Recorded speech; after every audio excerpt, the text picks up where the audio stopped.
سوال اٹھتا ہے کہ پھر یہ کیسے ہو سکتا ہے کہ یہ سب کے سب جو صحابہ ہیں وہ حضرت رسول خدا صلی اللہ علیہ وآلہ وسلم کے جو حکم ہے کہ میرے بعد علی علیہ السلام تمہارے خلیفہ ہوں گے، اس کو جو ہے وہ پس پشت ڈال دیں، اور جیسے ہی حضرت رسول خدا صلی اللہ علیہ وآلہ وسلم کی رحلت ہو تو وہ رسول خدا کے حکم کی نافرمانی شروع کر دیں اور اپنا جو ہے وہ خود ہی جو ہے وہ خلیفہ کیا بیان کر دیں۔ تو کیا اللہ کے رسول صلی اللہ علیہ وآلہ وسلم نے اپنے اصحاب کی تربیت صحیح نہیں کی تھی؟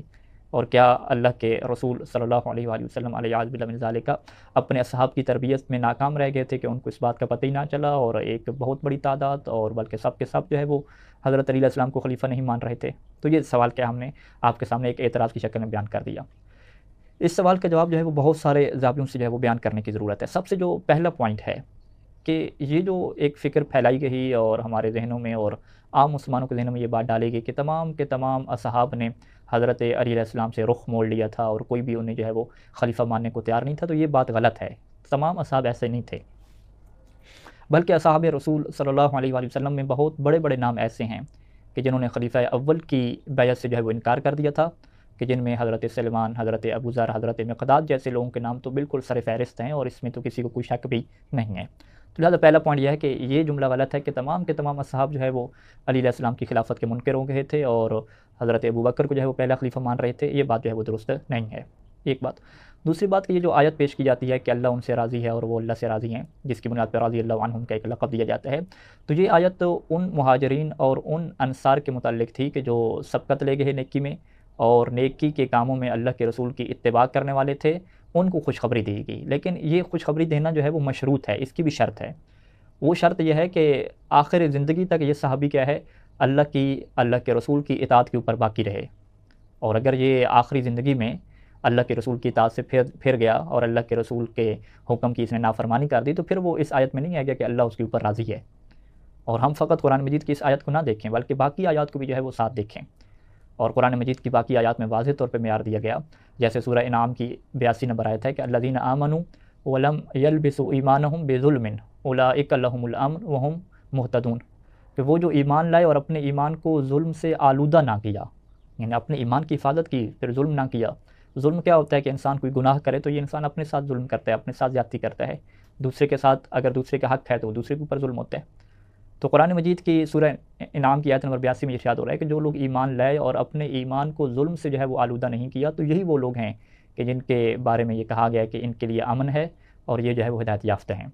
لہذا جو ہے وہ امن و امان کی صورت اور آخرت میں امن کی صورت اور آخرت میں اللہ کی رضا کو حاصل کرنے کے لیے یہ بنیادی شرط رہتی ہے کہ جو انسان ایمان لے کر آیا، انسان اس کی حفاظت کرے اور مرتے دم تک جو ہے وہ اسی ایمان کے اوپر اس طریقے سے مرے کہ پھر وہ ظالم نہ ہو، اس نے جو ہے وہ ظلم نہ کیا ہوا ہو۔ تو یہ ان اصحاب کے متعلق ہے۔ تو لہٰذا جن اصحاب نے حضرت رسول خدا صلی اللہ علیہ وآلہ وسلم کے حکم کی نافرمانی کی اور مولا علی علیہ السلام کو اپنا خلیفہ بلا فصل نہیں مانا، تو ان اصحاب کے متعلق یہ کہنا کہ رضی اللہ عنہم کی آیت ان کے متعلق ہے، یہ کیا درست نہیں ہوگا۔ یہ دو نقطے ہو گئے۔ تیسرا جو پوائنٹ ہے کہ جو ہمیں اس بات کو سمجھنے میں مدد دے گا کہ کیوں آپ یہ کہہ رہے ہیں کہ بہت سارے جو اصحاب ہیں وہ اللہ کے رسول کے حکم کی مخالفت کر رہے تھے۔ تیسرا یہ پوائنٹ ہے کہ اگر کوئی یہ قیاس کرے کہ جب وہ لوگ ایمان لا چکے تھے اور دوسرے احکام میں بھی اللہ کے رسول کی پیروی کر رہے تھے اور مکمل طور پر رسول کے تابع تھے، تو پھر یہ کہنا کہ وہ جو ہے وہ رسول خدا کے بعد جو ہے وہ نافرمانی کا شکار ہو گئے اور اللہ کے رسول کی اطاعت چھوڑ دی، تو کہتے ہیں یہ بات تو بڑی جو ہے وہ بعید ہے۔ یعنی پوری زندگی جو ہے وہ اللہ کے رسول کی وہ اطاعت کرتے رہے اور پھر آپ کہتے ہیں کہ اللہ کے رسول جیسے اس دنیا سے گئے تو وہ جو ہے وہ اللہ کے رسول کی نافرمانی کر لگے۔ یہ کہاں کی بات بنتی ہے، یہ کیسے درست ہے؟ تو ہم کہیں گے ہاں، اگر کوئی یہ بندہ سوچ رہا ہے نا کہ یہ کیسے درست ہو سکتا ہے، تو ہم کہیں گے ہاں، اسے جو ہے وہ امتوں کی تاریخ کا نہیں پتہ کہ انبیاء جو ہوتے تھے اور ان کی امتیں ہوتی تھیں وہ کس طرح سے جو ہے وہ پھر جایا کرتی تھیں، اسے اس چیز کا اندازہ نہیں ہے۔ اگر اسے اس بات کا اندازہ ہوتا کہ ہاں ایسا ہوتا رہا ہے اور امت نے اپنے انبیاء کے ساتھ ایسا کیا ہے، تو پھر اس کے لیے یہ بات جو ہے وہ بعید نہ ہوتی۔ وہ کہتا ہے کہ ہاں ایسا پاسبل ہے، ممکن ہے کہ جب نبی ان کے درمیان میں موجود ہو تو ان کی اطاعت کرتے رہیں، جیسے نبی جو ہے وہ چلے جائیں اور رحلت فرما جائیں تو وہ جو ہے وہ اپنے نبی کی اطاعت کرنا چھوڑ دیں، ایسا ممکن ہے۔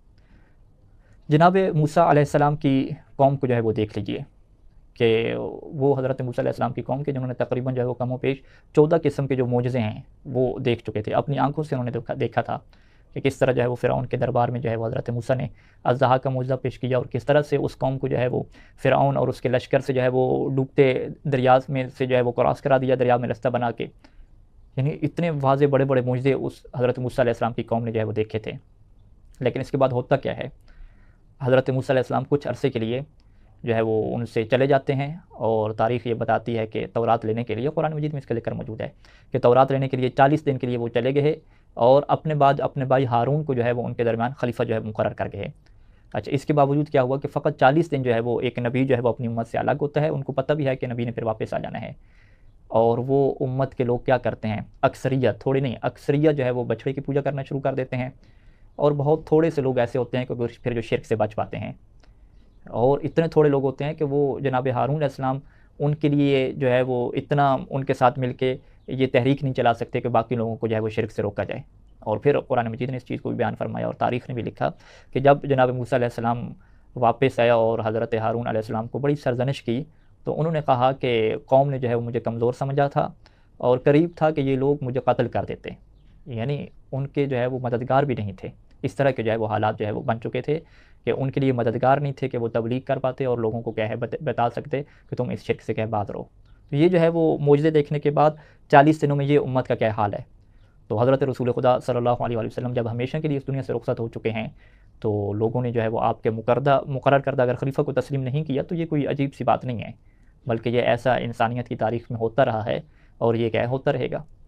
تو لہٰذا جو ہے وہ جب کتب تاریخ و حدیث میں یہ بات ذکر ہو گئی ہے کہ اس طرح سے اکثر اصحاب نے انکار کر دیا تھا، تو پھر ہمیں ماننا پڑے گا۔ ہم یہ کہیں گے نہیں یہ کیسے ہو سکتا ہے، ہم کہیں گے ہو چکا ہے، یہ ایسا آپ نے کہ یہ کیسے ہو سکتا ہے، ہو چکا ہے، اور یہ کیا ہے، حقیقت ہے۔ یہ کیا تیسرا نقطہ ہو گیا۔ اور چوتھا نقطہ کہ یہ بات جو ہے وہ قطعاً درست نہیں ہے کہ تمام اصحاب رسول صلی اللہ علیہ وسلم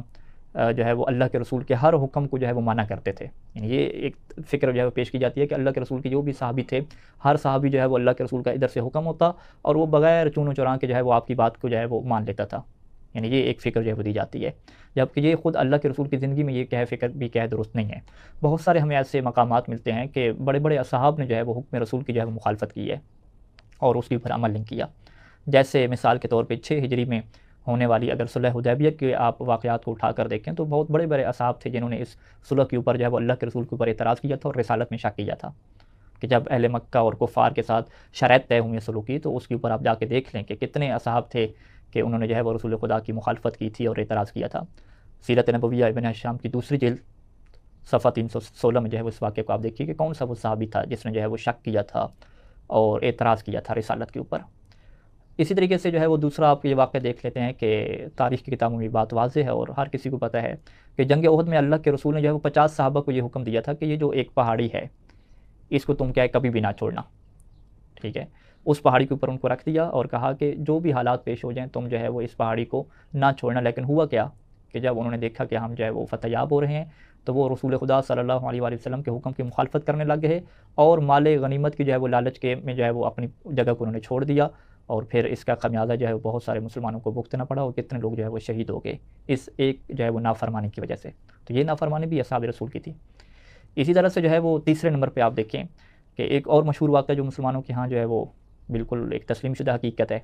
کہ اللہ کے رسول صلی اللہ علیہ وسلم نے اپنی وفات سے پہلے جو ہے وہ اسامہ کا لشکر تشکیل دیا تھا اور جنگ کے لیے روانہ ہونے کے لیے سختی سے حکم دیا تھا کہ سب لوگ جو ہے وہ اس لشکر میں شامل ہوں، اور یہ لشکر کیا جنگ کے لیے روانہ ہو گیا۔ اور پھر اللہ کے رسول نے بالکل لعنت کی تھی کہ جو بندے جو ہے وہ اس لشکر سے پیچھے رہ جائیں گے اس کے اوپر کیا ہوگی، لعنت ہوگی۔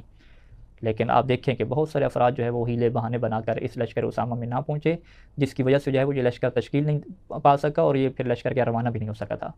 اب یہ مخالفت کون کرنے والے تھے؟ یہ اللہ کے رسول کے صحابی تھے، ان کی زندگی میں تھے، اور اکثریت کیا مخالفت کرنے والی تھی۔ تاریخ طبری میں جو ہے وہ دوسری جلد کی جو ہے وہ صفحہ نمبر 430 میں آپ دیکھیں اس واقعہ کی تفصیل جا کے۔ اسی طریقے سے چوتھا آپ کو ایک موقع بیان کر دیں کہ جب آپ صلی اللہ علیہ وسلم نے اپنی زندگی کے آخری لمحات میں جو ہے وہ قلم اور دوات جو ہے وہ مانگا تھا اور کہا تھا کہ میں تمہیں ایسی بات لکھ دیتا ہوں کہ اگر تم اس کو لے لو گے تو میرے بات گمراہ نہ ہی ہوگے۔ تو اس وقت جو ہے وہ بڑے بڑے اصحاب جو ہے وہ موجود تھے، اور اس میں سے ایک صحابی نے یہ تک بھی جملہ کہہ دیا تھا کہ الیاذ باللہ من ذالک، اللہ کے رسول کے اوپر بیماری کا غلبہ ہو چکا ہے اور انہیں جو ہے وہ پتہ نہیں چل رہا، اور کہا تھا کہ حسبنا کتاب اللہ، ہمارے لیے تو جو ہے وہ اللہ کی کتاب ہی کافی ہے۔ یعنی اس سے کیا کہتے ہیں کہ فقط جو ہے وہ نافرمانی نہیں بلکہ اللہ کے رسول کے مقابلے میں آنا اور ایک کیا مشورہ دینا۔ اور پھر تاریخ نے یہ جملے لکھے اور روایات میں بلکہ یہ جملے لکھے اہل سنت کی روایات میں صحیح بخاری میں آپ چلے جائیں، یہ جملے لکھے کہ قوموا عنی، کہ اللہ کے رسول نے یہ فرمایا تھا کہ میرے پاس سے اٹھ کے چلے جاؤ۔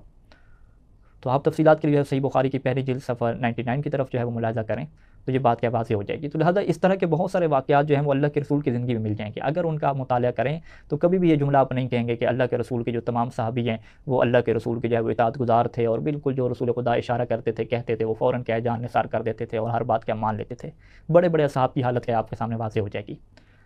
تو لہٰذا جو ہے وہ یہ بات بڑی واضح ہے کہ کئی مرتبہ رسول خدا صلی اللہ علیہ وآلہ وسلم بہت سارے اوامر میں جو ہے وہ اپنے صاحب کو اس طرح سے دیکھ رہے تھے کہ وہ ان کی کیا مخالفت کر رہے ہیں۔ لہٰذا اب یہ جو مسئلہ آ گیا کہ حضرت علی علیہ السلام کو جب اللہ کے رسول نے اپنا خلیفہ بنا دیا تو اس مسئلہ میں تو بالکل مخالفت کرنے کی وجہ بھی بنتی ہے، ٹھیک ہے، یہاں تو مزید خواہش نفس کیا زیادہ ہو جائے گی، ٹھیک ہے، اس کو انشاءاللہ آپ جان سکتے ہیں کہ مولا علی علیہ السلام کی حیثیت کیا تھی ان کی نگاہ میں۔ اور اس کو ہم پانچویں نقطے کے طور پہ بیان کرتے ہیں کہ حضرت علی علیہ السلام کی خلافت کو نہ ماننا اور اللہ کے رسول کے حکم کی مخالفت کرنا اس کا ایک سبب تھا، بڑا ایک واضح سبب تھا۔ اس کی وجہ کیا ہے کہ حضرت علی علیہ السلام کا جو سٹیٹس تھا، ان کی حیثیت تھی، وہ اس طرح سے تھی کہ ایک دو صحابی نہیں بلکہ اکثر اصحاب کے جو قریبی ترین رشتہ دار تھے ان کو حضرت علی علیہ السلام نے مختلف جنگوں میں جو ہے وہ قتل کیا تھا، ٹھیک ہے، یعنی اگرچہ وہ کافر رشتہ دار ہوں پھر بھی جو ہے وہ اس کی وجہ سے جو ہے وہ اکثر صحابیوں کے دل میں یہ بات بیٹھ چکی تھی کہ جو ہے وہ علی علیہ السلام نے جو ہے وہ ہمارے رشتہ داروں کو جو ہے وہ قتل کیا ہوا ہے، تو ان کے دلوں میں جو ہے وہ حسد تھا، بغض تھا، اور کوٹ کوٹ کر جو ہے وہ دلوں میں بغض بھرا ہوا تھا۔ اور پھر علی علیہ السلام کی یہ جو صفت کہ عدل و انصاف میں انتہائی سخت ہے، اور اس وجہ سے جو ہے بہت سارے صحابہ جو ہے وہ آپ کی طرف پھر میلان نہیں رکھتے تھے کہ اگر اس طرح کا عدل و انصاف ہوتا ہے تو پھر تو ہمارے لیے بھی کیا مشکل کھڑی ہو جائے گی۔ اور پھر جو ہے وہ عرب کی تاریخ اس بات پر گواہ بھی ہے کہ عربوں کے ہاں جو ہے وہ ایک قبیلہ جو ہے وہ دوسرے قبیلے کی حکومت کو قبول کرے یہ نہیں ہوا کرتا تھا، اسی وجہ سے عرب کی تاریخ میں کبھی بھی ایسا نہیں ہوا کہ ایک قبیلے نے جو ہے وہ دوسرے قبیلے کے اوپر حکومت قائم کی ہو۔ تو اسلام کے آنے کے بعد جب مسلمانوں کے قبیلوں کے اوپر جو ہے وہ حضرت رسول خدا صلی اللہ علیہ وسلم نے حکومت کی، جو کہ بنی ہاشم میں سے تھے، تو اس کی حکومت کو بھی جو ہے وہ زبردستی سے بہت سارے لوگ کیا قبول کر رہے تھے، وگرنہ ان کے دلوں میں بھی کینہ جو ہے وہ پھیلا ہوا تھا کہ یہ کیا بنی ہاشم والے لوگ جو ہے ہمارے اوپر کیا حکومت کر رہے ہیں، اور بڑا ان کے لیے مشکل تھا کہ اس جو ہے وہ اقتدار کو کیا قبول کریں۔ تو لہٰذا جو ہے وہ یہ وہ حالات ہیں کہ جن کے تحت یہ کہنا بڑا واضح ہے کہ اب بنی ہاشم کا جو فرد علی علیہ السلام اس کی حکومت کو سب لوگ قبول کریں، اور وہ لوگ کہ جن کے رشتہ داروں کو جو ہے وہ مولا علی علیہ السلام نے قتل کیا ہوا ہے اور وہ ان کے دوسرے قبیلے سے تعلق رکھتے ہیں، تو یہ بڑا کیا مشکل تھا، اور اس میں مخالفت ایک نیچرل اور ایک فطری سی کیا بات لگتی ہے۔ چھٹی چیز کہ جو اس بات کو مزید واضح کر دے گی کہ اصحاب کی اکثریت اور کیوں جو ہے وہ علی علیہ السلام کی خلافت کو ماننے سے پھر گئی تھی جبکہ اتنا واضح جو ہے وہ رسول خدا کا حکم تھا۔ تو چھٹی بات میں اگر آپ یہ کہتے ہیں کہ اچھا تو پھر اس کا مطلب ہوا کہ اللہ کے رسول کے جو اصحاب تھے وہ مخالفت کرتے تھے، تو پھر آپ یہ کہہ دیں کہ اللہ کے رسول نے جو ہے وہ اپنے اصحاب کی تربیت نہیں کی، ناکام رہ کے، ہم کہیں گے نہیں، ان تمام باتوں سے یہ لازم نہیں آتا کہ رسول السلام صلی اللہ علیہ وآلہ وسلم کے انداز تربیت میں کوئی کمی تھی، بلکہ یہ اس بات کی دلیل ہے کہ کچھ انسان اتنے جو ہے وہ کمزور ہوتے ہیں نفسیاتی طور پہ، اور اتنا جو ہے وہ آپ کہہ دیں کہ ان کے دل جو ہے وہ سخت ہو چکے ہوتے ہیں کہ اگر رسول خدا جیسا عظیم تربیت کرنے والا، عظیم اخلاق کا مالک بھی انہیں مسلسل تربیت کرتا رہے اور انہیں بتلاتا رہے، پھر بھی دنیا کی محبت اور خواہش نفس کے اوپر وہ لوگ اپنے اوپر کیا قابو پانے میں ناکام رہتے ہیں، کیونکہ وہ انتہائی کمزور ہوتے ہیں۔ اور یہ بات جو ہے وہ حضرت موسیٰ علیہ السلام کے متعلق بھی ہے کہ حضرت موسیٰ بھی اولو العزم جو ہے وہ انبیاء میں سے تھے، اور ان کی تربیت میں بھی کوئی کمی نہیں تھی، جبکہ ان کی اکثریت جو اصحاب کی ہے وہ مشرک ہو گئے تھے۔ اسی طرح حضرت نوح علیہ السلام اتنی لمبی عمر پائی، اپنا جو ہے ان کا سگا بیٹا ہے، ٹھیک ہے، تو آپ کیا کہیں گے کہ حضرت نوح نے اپنے بیٹے کی تربیت نہیں کی؟